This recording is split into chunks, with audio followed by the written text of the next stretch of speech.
Hi, mindful partners, and welcome to Mindfully with Michelle, the podcast. Today, I'm quite excited, but before I get to why I am excited, we have just about 8 weeks to about a fight for life, a day retreat for men only, Oh. Where is a retreat where is an event where we're going to give men the gifts of being, the gift of being. Don't worry, women, we're coming for you.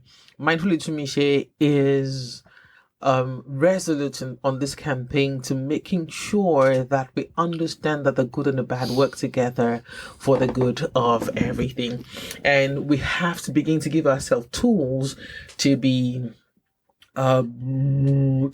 whole human beings. All right. So, if you have not registered, or you know a man that needs it that has not registered yet to attend, yes, it is ticketed, but it is extremely affordable. Because to live mindfully is also to live financially mindful. So it's extremely affordable. Click on the link in the show description, or go to the show's social media page, Mindfully with Tumishe, on Instagram, on Threads. Of course, you can follow me personally. So why am I excited today? We're still talking. We're still collecting stories from men, and we're still talking with men as we prepare for a fight for life. And today I have also very, very, very, very special friend in the house. For those who have read Living Mindfully, my editor is here. Yeah. This is the first time it's coming to the studio, and No, second time, but first time recording. second time, Bawo. Yes, now I was there the other day. Now. Which other day did you go? When Jola was here. Oh, We were debating the t-shirt he was wearing. Okay, fair enough. Okay, so Femi is here, and we're going to have a conversation as usual. And today we're focusing on the silent battle with understanding the mental health struggles Nigerian men face. I know I can hear your eye rolls.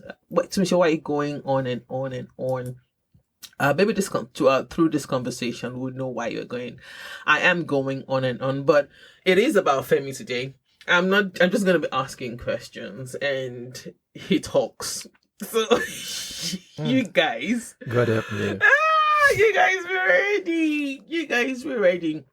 So, this silent battle, is we're going to be taking specific look into mental health challenges men face. And I know this man well, to an extent, and I know that he's been through hell, high waters, and everything in between. And he's been such a good friend. I can hear people say, Lorraine. Yeah, somehow I connect with men easily. The story of that is going to come out one day. Hint, a book is on the way. But for now, let's just focus on Femi Adebimpe. How are Thank you. So good to be here. I'm so good. As a guest this time. It's interesting that it's taking 60 episodes for you to come on the show. Yeah, I wanted us to test run the studio first, so that when I come, it will be perfect for my own session. I hear you. So of course you know how we start. How are you? And you cannot say, I am fine, I'm okay. How are you? Where are you right now? I'm very hopeful. Mm-hmm. Very hopeful. In terms of, I have a better understanding of myself. Better, I think once you go through things, one of the things you get to do, you get to really know yourself more. And then the flip side, you know people more as well, but you just get to know yourself more.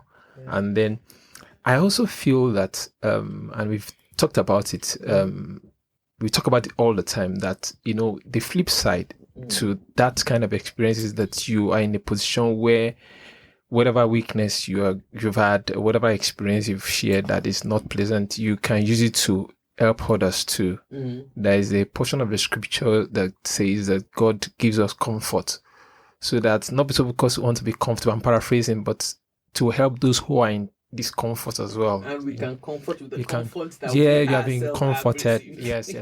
So it's just, that's the way.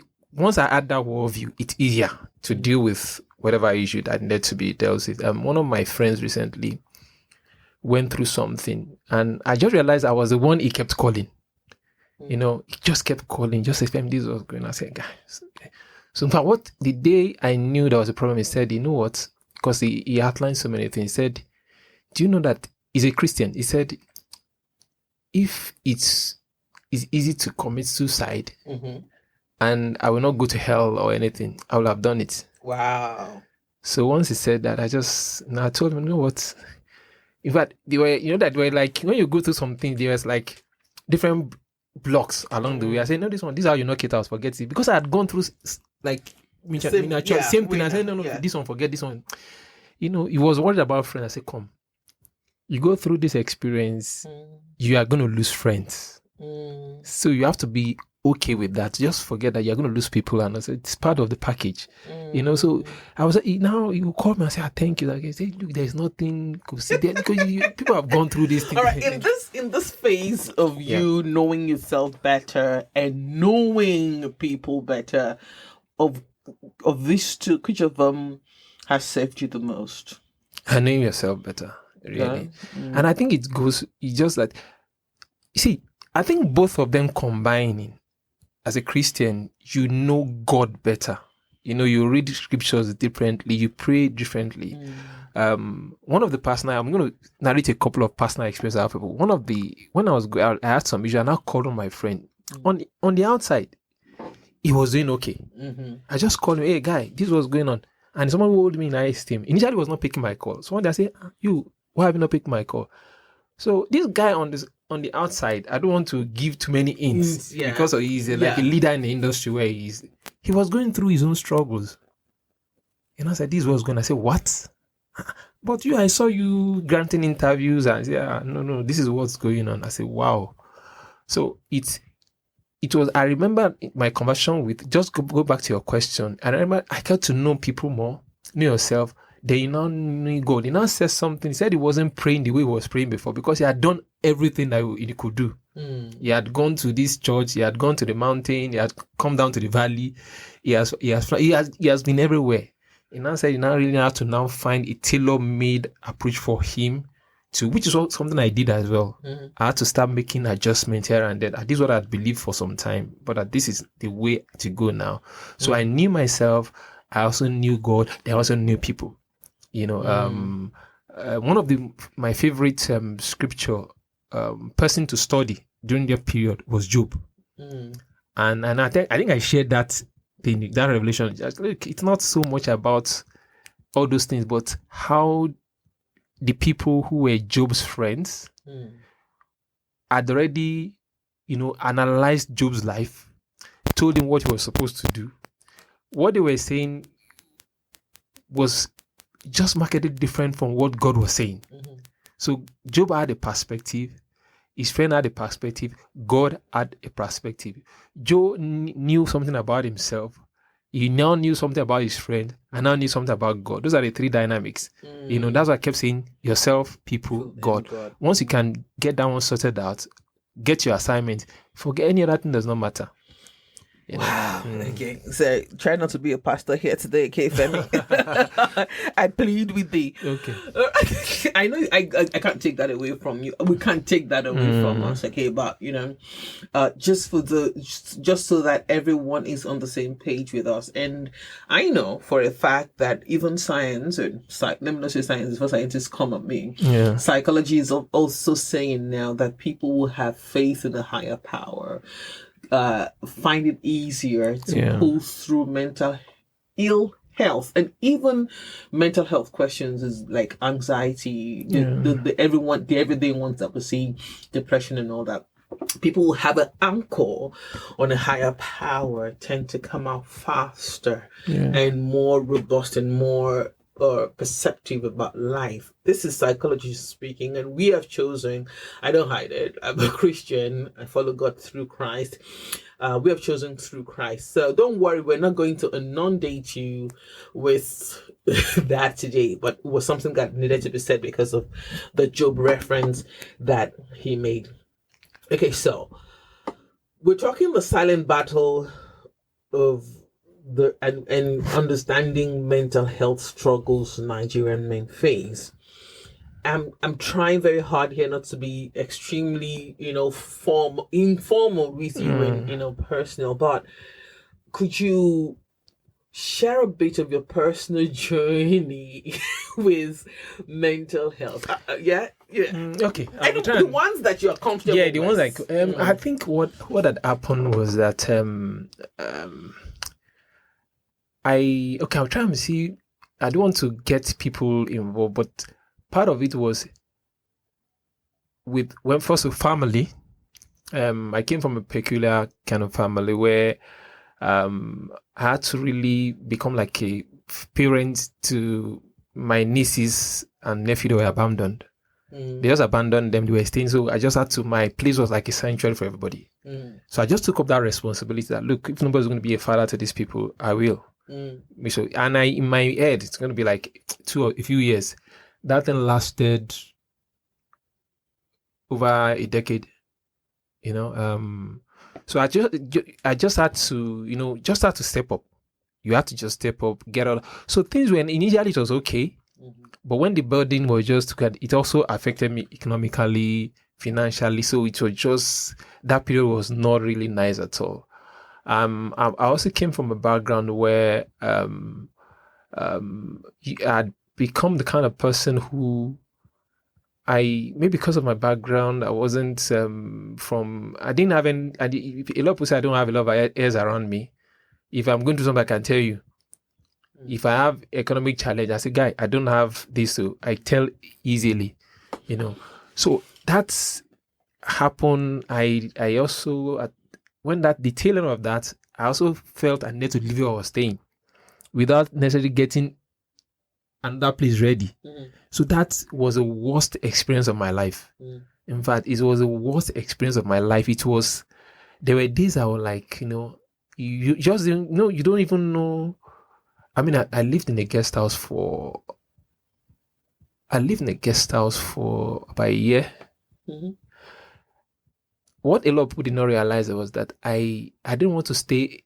My family, everybody was just staying away. I just need some time to clear my head. So I just didn't want to stay in a place where people would now be wondering, but I was just there. I was scared. A part of me was fearful because it's a place I had not been before. Then we used to talk, we talk extensively that this. In fact, there was a time I remember calling you. You told me this group, stay away from them. I was like, this person is an extremist. Staying away from those groups was part of the healing process that began for me. And that's the truth. I just realized that there was a lot of pressure, and I always go back to that Job. I know it's not religious, but it's almost as if, okay, these people don't understand what you're going through, or their own understanding or their own solution to your problem is, this is what we were taught in church. This is what happened. So this is what we have to tell you. So I realized that if I keep interfacing those people, we are going to have it. So when I just stayed away from those people, that in fact it was during that period I learned that it is possible to love people, and not being friends with them. That I love you, but I will love you from a distance. Because you are going to bring a whole lot of package into my space that I can't deal with. You can't relate with what I am going through. So when I now started understanding purpose in terms of, okay, why did you go through all this? Then at a particular period, that's why I said earlier, I now realized that I had loads of friends who, because they knew Femi was going through some things, they could now open up to me. People just come. I just realized that this person, like I said, I don't want to mention names. I just realized about that time I had like 4 or 5 friends who were going through divorce. And many of them did not tell anyone. But just if you're in a place where, I think that... You might understand. Yeah, I understand. Look, this is what I'm going through. And I say, you know what? Please, don't get... In fact, there was one that came to me and I said, yeah, look, where you are now, pack up out of that place immediately. All right, Pack out of that place immediately. So, I when you were speaking, you spoke about, perception from others, especially when you're going through things and how people wish, in your view, is this what drives the stigma around mental health, especially for men? Yes. In our own case, because there are several factors, especially I'm talking about the Nigerian context. There's a cultural part. As good as our culture is very invasive. People don't mind their business. That's one. So you are carrying that burden. Once you hit a particular age, there are certain expectations people have of you.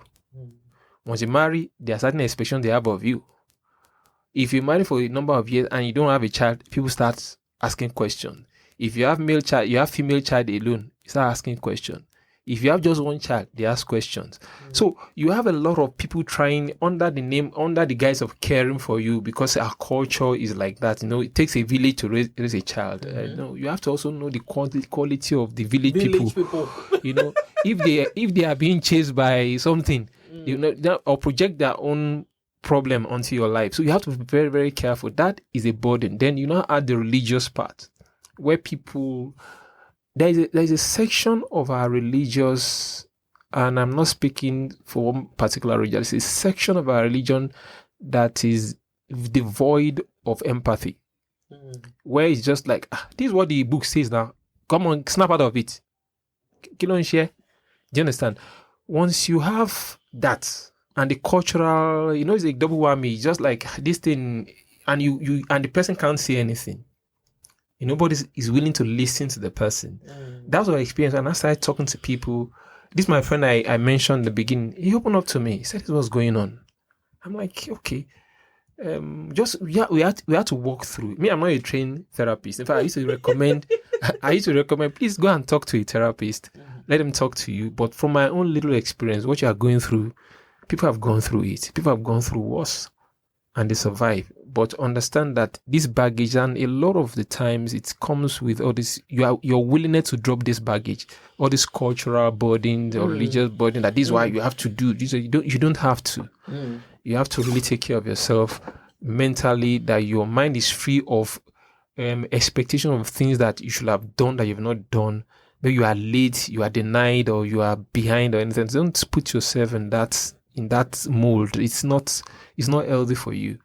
So why do you think men still feel pressure to suppress their emotions, even how it is very open these days? Yes. It is very open these days to talk. But why do you think that men still feel pressure in Nigeria? And I'm going to ask you a very personal question after this. Yeah, I think it's mainly because the like I said, the cultural part. Those are the influences. The two significant influences in Nigeria: cultural and religious. Those two, if you take those two away, people can be somebody who is irresponsible, who doesn't care about culture, can do anything, can go to club, drink. If he has money, I say I don't care. You don't call me responsible. That's your business. Once you take away those two burdens, you are not, because those things expect you to act in a particular way. Once you have a mental issue, there is a way you have to act. If you are a religious person, people are looking up to you. You are going through issues, but you can't even. There is this video that I watched. This video of this boy that went to heaven. TD Jakes, I forgot the name. This boy that went to heaven. Robert Liardon? Not Robert Liardon. There's one, they did a film out of it. But there's a portion of because a real life story, there's a portion of the movie that I liked. The boy had died and had left his body and was now looking at his father. His father is a pastor. And he had prayed for his son to be healed. And the father went into a room and he was shouting at God.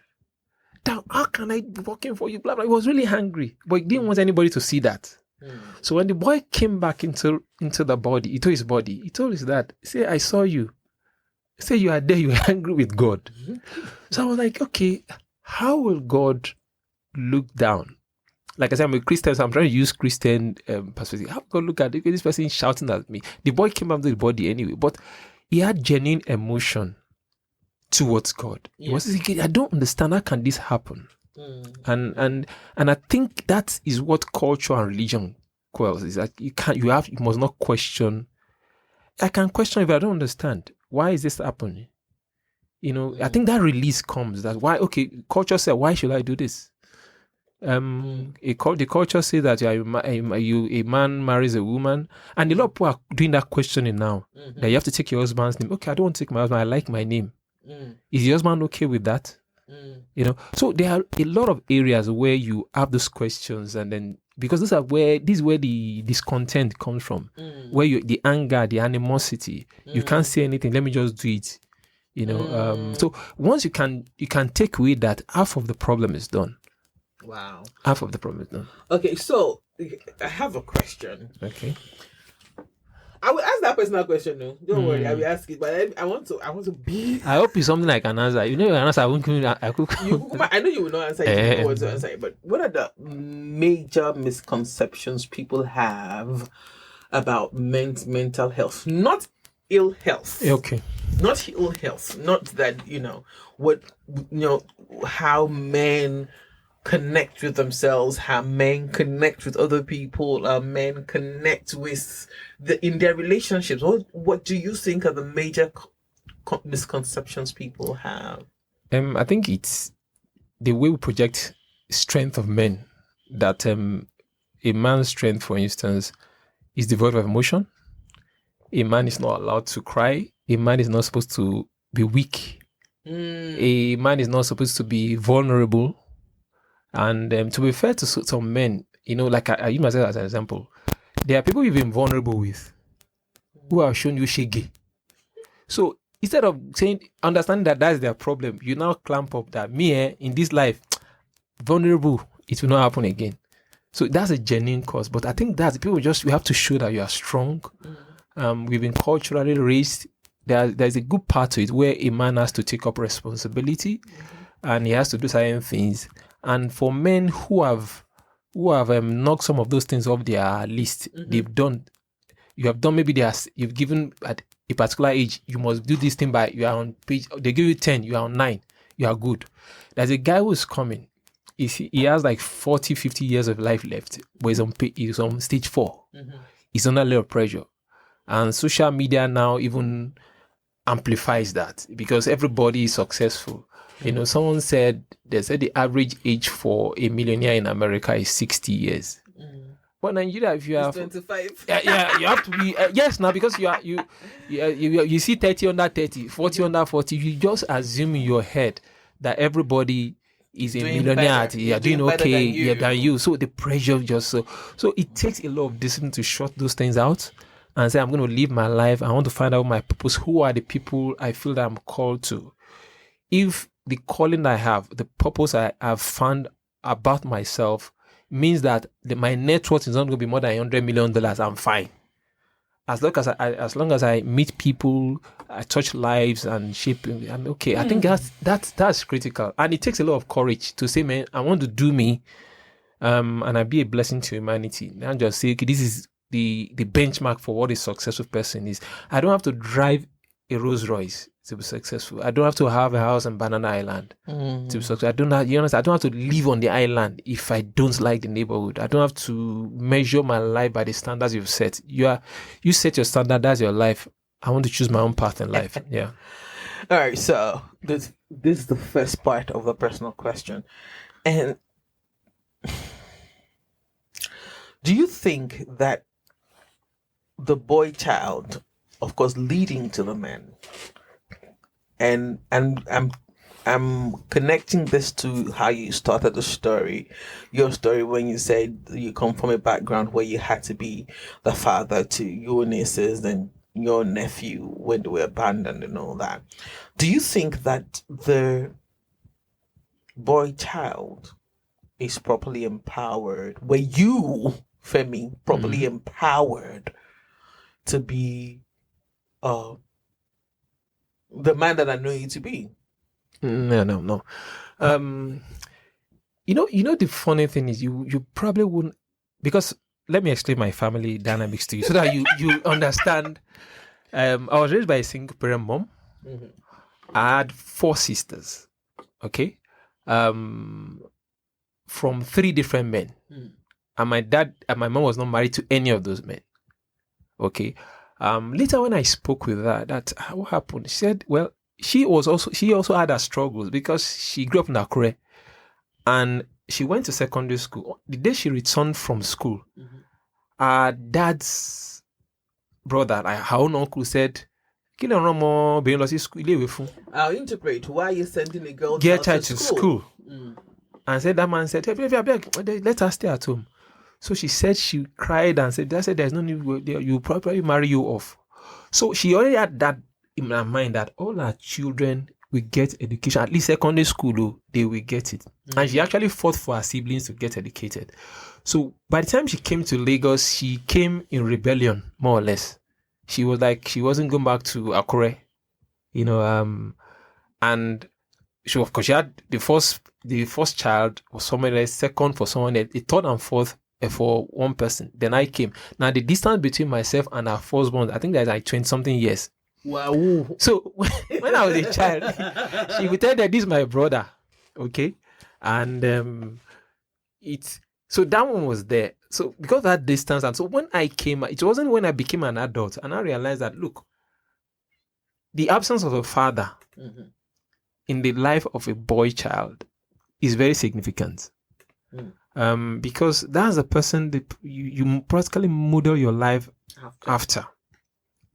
That aspect of it, because I mean, if you grew up in a home where, especially if you grew up in a face me, I face you, it's easy for families to fight you because people are all women mm-hmm. and all that. Mm-hmm. So I think it was when I got to university, I now realized that, okay, homes are not the way mine was. Mm-hmm. That aspect was not there. Thank God, and I had people who were like mentors along the way. This is what I said. I mean, I didn't know anything around that one. I just felt this way we should do.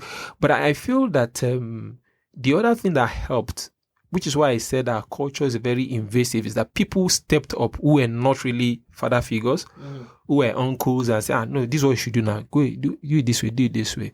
So that helped. But at a point, you some of those influences don't know when to pull back. You just want to keep on dictating, do this, and then.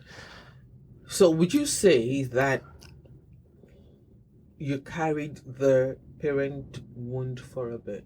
Yeah. Because for me, I felt that, especially when I graduated, and I was like, no. There was a lot of, and I saw a pattern. That's another thing. I saw a pattern that my mom had with practically all of her daughters. The same pattern. Once they get to a particular age, just wish she just went have a child, live her own life. Once they get, I was too old. I was too young for our first child. That one I left to home. Go and stay with her dad. Second child, that one I left. By the time but the two before me, I was old enough to know when I was still young. I was like, brilliant. But once the secondary school, they couldn't go to university. I just saw a pattern where they would go and get one clerical job to help mom see. Mm-hmm. They would meet a man, get pregnant, move in with him, go. The one after, I said, okay, this one will be different. Brilliant too. Go and get one clerical job, meet a man, became pregnant, move in with him.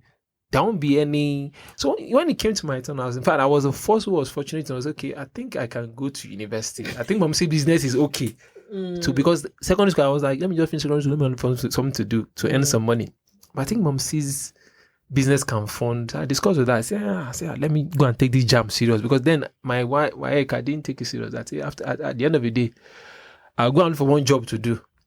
But I said, I can actually go to university. So when I now saw the same pattern trying to rear its head in their own daughters, I said, in fact, the second, our daughter had gone the same thing too. Second daughter had done the same.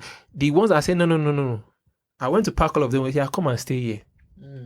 Say, this thing that is happening will not happen to any of you. Both of them, the first one is in the UK now. I told her, we are going to break this jinx. the person who's going to marry is going to come, ask for your hand in marriage normally. We are going to have introduction. It doesn't have to be expensive, but you will do a proper marriage. Something that the guy came, how are you? Say this is the father, because I was like their dad. Say this is the father. Welcome. The second one I said, and I realized after, and they also went to university. I made sure you went to Polytechnic, Yabatech. I said no, you whatever it takes. So would you say you were trauma-wise? Yes, but yes, So it went to it's and I think back to what we were just earlier. I feel that every life is unique in itself. Sometimes when we discuss issues, there is a tendency for us to overgeneralize and say, "Oh, all men are like this." Every person is unique.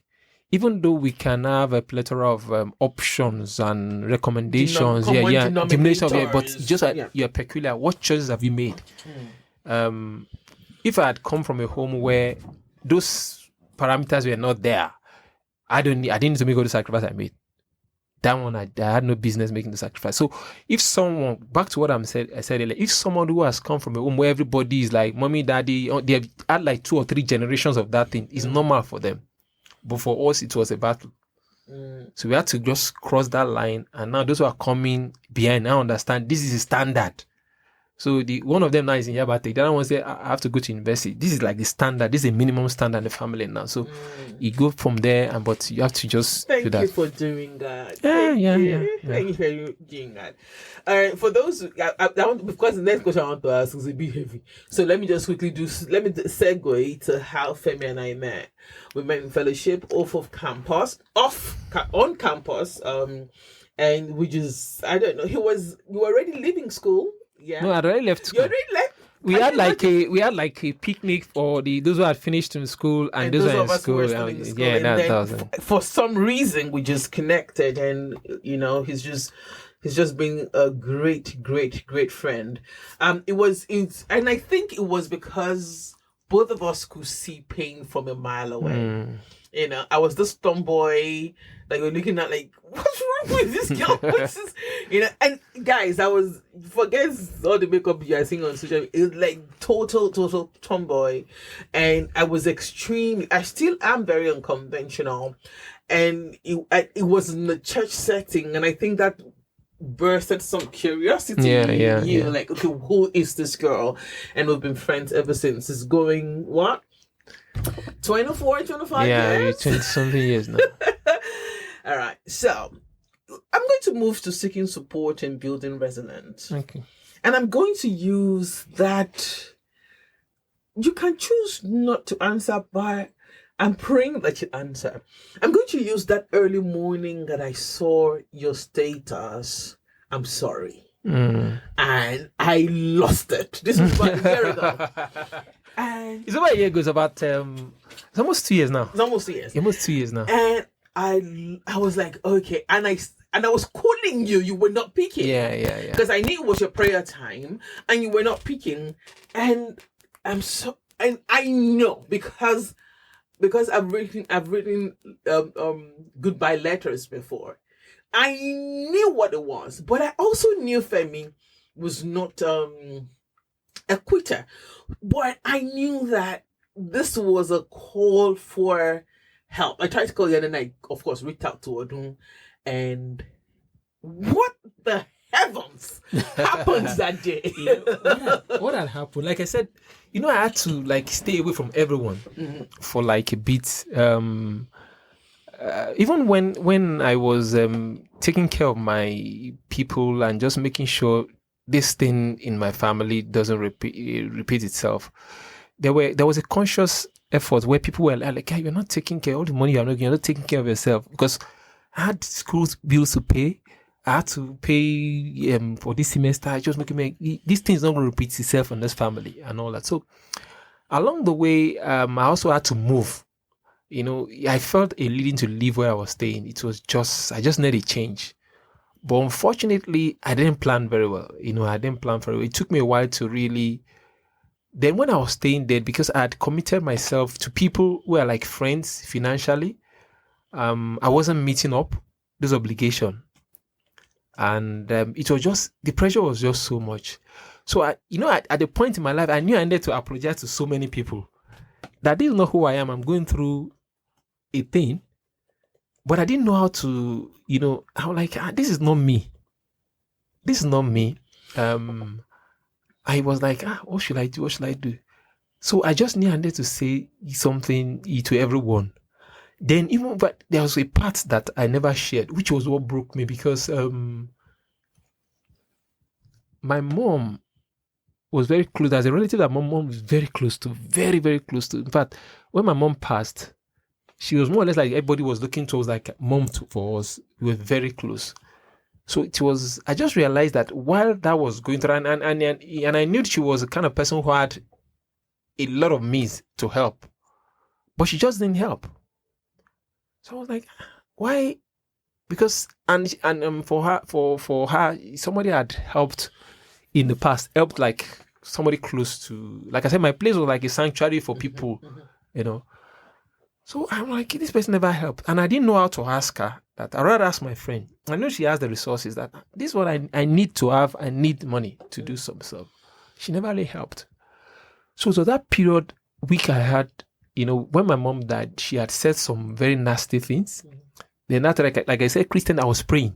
She had said some horrible things, and we didn't know about it. We just felt like this person, these are my mom's. My mom said had gone. She had said something. She said that thing like 5 years prior. Someone who had it now said, I've been looking for you. These people that you came in the funeral, this is what they said about you people, though.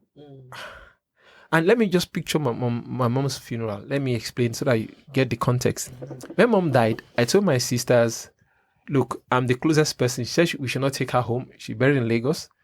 And I told them, okay, this is what we're going to do. We're going to bury her in the cemetery. We bought the coffin and everything. So from the cemetery, everybody should go home. We thank you for coming. And I said, no, we are going to have a party, like a small party.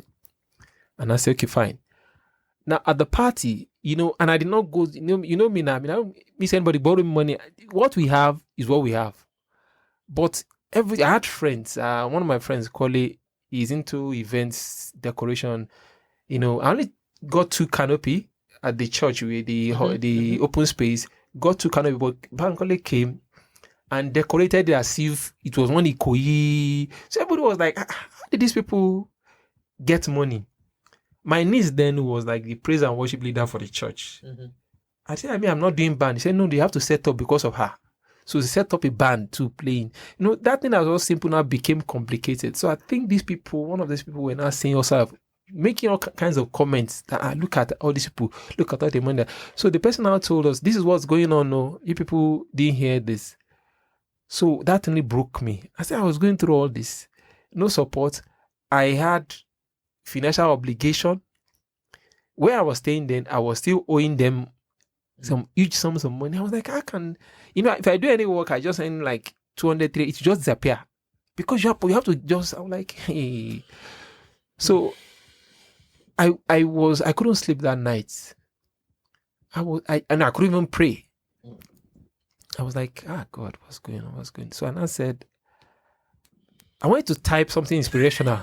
But it's what I just said, I'm sorry. I'm very, very sorry.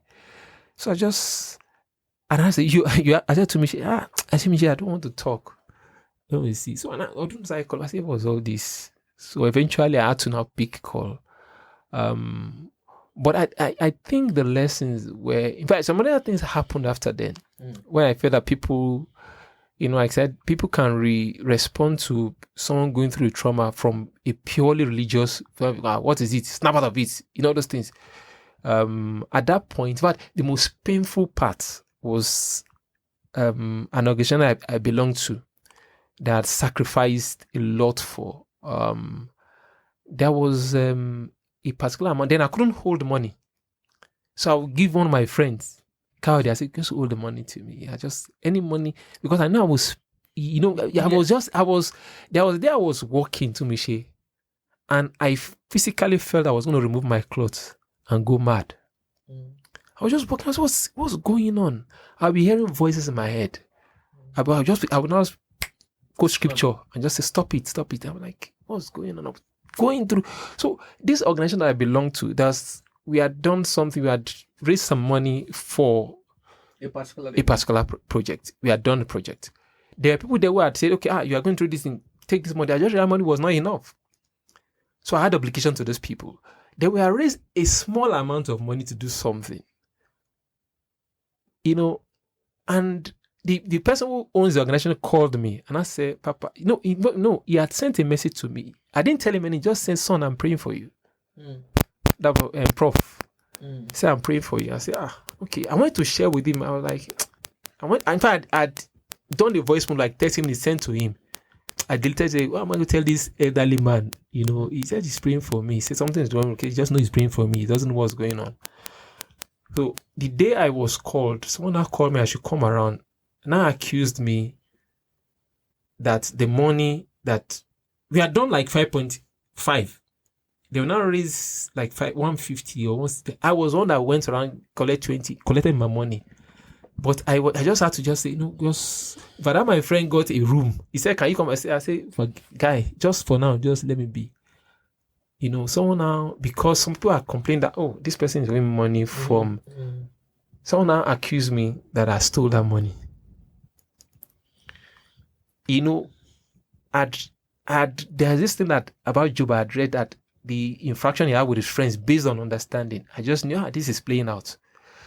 I know you had told me I should stay away. And I said, Tumishi told me to stay away for some time from this group. Remember the other group I belonged to? The secondary school too. That one too, the crisis too. I was like, what's going on? So I just used that as an opportunity to excuse myself. See, that's why I said I don't even care. I think that's where that I'm sorry came from. So that was the response. I just taken. I'm going to ask you this question I've never asked you. Even that day when Bumi and I drove over to yours, and I just wanted to hold you. I knew that I needed to hug you. Did it cross your mind to take your life? No. Like I said, it's maybe that's where the religious part came in. And then I just had a lot of, all my life I'd had people who were waiting on me. We're like, no, you are the one. In fact, the second one, they always call her my second child. I know. One day she called me and I said, this was going on. And she just started crying. And I said, why are you crying? She said, you are not supposed to be the one that will go through all these things. She said, you look at the sacrifices you make. It is not fair. But you are not supposed to be the one that goes through all these things. Look at the sacrifices you made. Look at your dad abandoned us. You are the one who have been taken on. How can you be going through this? And I said, don't worry about it. But it never crossed my mind. Maybe because there is this statement about people having anchors to their soul. That if I kill myself, what will I tell God? That you now keep, so you don't have faith in me again, Abby. That religious part would cross my mind. I said, no, we weathered the storm. But I knew I needed to make adjustments. And part of the adjustment was just shedding weight, shedding people, shedding relationships. You love them, but man, you know what? I think you just stay. How is relationships? This is probably the second to last question I'll ask you because we need to round up. How has relationships and vulnerability helped you on your journey? To be very fair, frank, I've had wonderful relationships. I've just been blessed with wonderful relationships. And one of the gifts I've had the gift of people. I can know somebody, how are you, and I'm not trying, I'm blowing my own trumpet. I genuinely care about people. Oh, I know that. I genuinely, in fact, one of my friends offered me a place in Lekki. He said I should come and stay. You can't survive. I said, I've been to that your street. He said there is absolutely no way I can live in that place. What? No, you can't survive. Can't survive. Me, I said, no, I better live in my Surulere. I need to stay somewhere. I go out, I take a walk, I see people. I just see someone laughing, I see someone who needs help. How are you doing? See that your street that there's nobody on the streets. You are living in 5 bedrooms. I mean, I can't stay there. So relationship really helped in terms of people coming into my life and say, hey, Femo. In fact, one of the most wonderful things from that same group was somebody had taken some money from, and I told him, just hold on. He wrote me a long letter. When I read it like that, I felt like crying. He said, Femi, my wife and I just need to write. You've been a blessing to us. You've this, you've done this, that. Whatever you are going through, don't worry. I sometimes for weeks I will go back and read that letter because that was what I was expecting for many people, but I didn't get. You know, and there's something you always said then.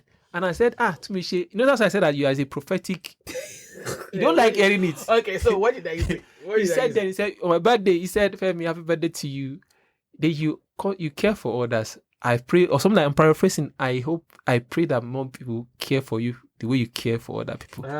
Something like that. I know you said it like 2 or 3 times. My birthday, you kept saying it. And I said, So when that couple wrote, when that couple now wrote that thing, I said, man, from the same group, how are you doing? You good? Everything, you know, that thing matters. But the vulnerability, one of the things I've learned about vulnerability is that one must not be too extremist and say, I can't be vulnerable, which is what I refer to. If they have showed you shege before, but what I find out is that you can't be vulnerable to everybody. You can't. You just have to find your own tribe. Within your tribe of friends, you have to find somebody who has the capacity to understand your weakness, who is able to say, look, I got you. There is this movie that I always like, this Best Man movie. Best Man, this Black American, there's a character there called Quentin, who is not, he's not a professional thing, but when Harper had problems, he was the first person who saw through Harper. He said, guy, are you okay? He said, I'm okay. He said, no, look, we are talking, are you okay? You know, and for me, I think that is the kind of person I became. So I can see someone and I say, are you good? Say, okay, so what's going on?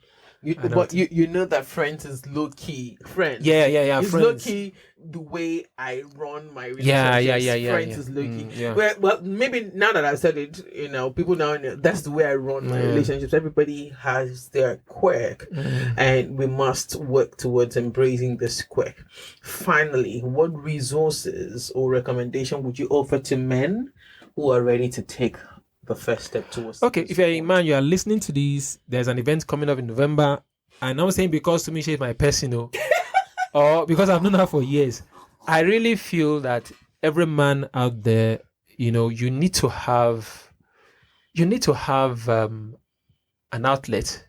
You need to have a structure outside culture and religion to lean on. And you need to be reintroduced to yourself. I feel that what crisis does is introduces people to themselves. There was a report I read in I think 2 years ago, where the MD or manager of a bank somewhere committed suicide. Everybody's like, this guy is living a life as all this happened. I said, look, you don't understand what people go through. Excuse me. Remember the guy who's a DJ to Ellen? Yeah. Is that the guy? So people you can live up to all those things. So, but you remember that event triggered me. Yes, yes. So I put it up and said, look, you know, you must have that kind of tribe, because the reason why people do some of those things is I'm the only one going through this. You are not. You are not. And people will not understand you. There are people who will. There are people who are trained. There are people who have survived trauma. There are people who can say, you know what, you're not the one going through this. So don't feel as if you have nobody else to, because that's where the isolation comes in. Shame comes that, this is what you are going through. You know, you are look at, so we need to get out of that. So the event in November is something you can reach out to, and then try and listen to a lot of Tumishe's podcast. That has been like an assignment. Okay, so this is a friend and my editor speaking. Come on, now, so yes, now step out of that. Okay. So finally, I promise this is the final. Okay. I promise. Even if it's not the final, you never go do that. I can't. All right. With all that you know now, what would you say to 18-year-old Femi Adebimpe? Well, if I'm talking to that 18, if I can time travel, yes, and I'm talking to 18-year-old Femi Adebimpe. A lot, but only one sentence. Just one.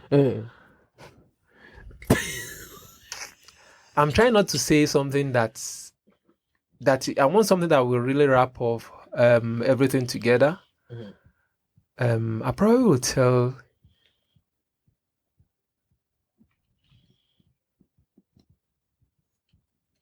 to trust people, but make room for their failures. Trust people, love them, but make room. Love people and still, let them be far away from you. You can still love them. Just make room for anybody's failures. Make room for their errors, their humanity. They are human. Don't ascribe unto any human what only God is capable of doing or becoming in your life. You made me almost go. But these, and the way that hit me is these are the kind of conversations you and I have. Thank you so much, Femi, for being such a wonderful big brother friend. Yes, he's older than you. But he's a wonderful one for being such a wonderful human being and taking time to understand how I write, because I'm just I had taken my books to some editors and like, how is this girl writing so conversationally? But thank you so much for taking time to understand how I write. Thanks for having me. It's wonderful. Thank you very much. So to everyone listening, please go register and let's start this conversation. Let's start this train and lead men, because I personally believe, it might be wrong and I might get pushbacks for it. I've said it over and over in the show, but I believe that if the man is a man, the family is going to be okay. The woman would have no reason to fear. The woman will be safe. And you've heard from Femi's story today, how he grew up with his mother, his sisters, his father. The father wouldn't know that. Yes, we didn't go deep, because if we went deep, trust me, this conversation will be 2 hours. All right, and I don't want that to happen. So please reflect on this conversation. Reflect on yourself. Reflect. Male and female. Yes, we're talking to men and we're pushing towards a fight for life. But male, female listening to this, please reflect on this conversation, emphasizing, that you can contribute to that. When you're talking to yourself, we can emphasize to yourself that you can contribute to breaking the stigma around mental health conversation by starting small. Listen to this podcast, share this podcast, and of course, check on your friends, especially the strong ones. And when they leave cryptic messages like, I'm sorry, run over to them. Run over to them. Oh, I was scared that man. I was scared. All right, thank you very much. I deleted it immediately. Yeah, she deleted that deleted it. I said, what's all this now? The fact that you deleted it immediately got me scared, I was like, no, he deleted it. And I was calling you and you're not replying. And then you said, I'm praying. And I said, no, you're not praying. I'm coming. All right, thank you very much. Thanks to you and Bumi for making that dash. Oh, no, there was no way I was not going to do that. You've been such an amazing human being to me and my family. Love yourself. Love your neighbor. Love your country. Above all of this, love God. He is the essence of your being. I am Oluwatumise Oladapo Kuku. You matter. You matter.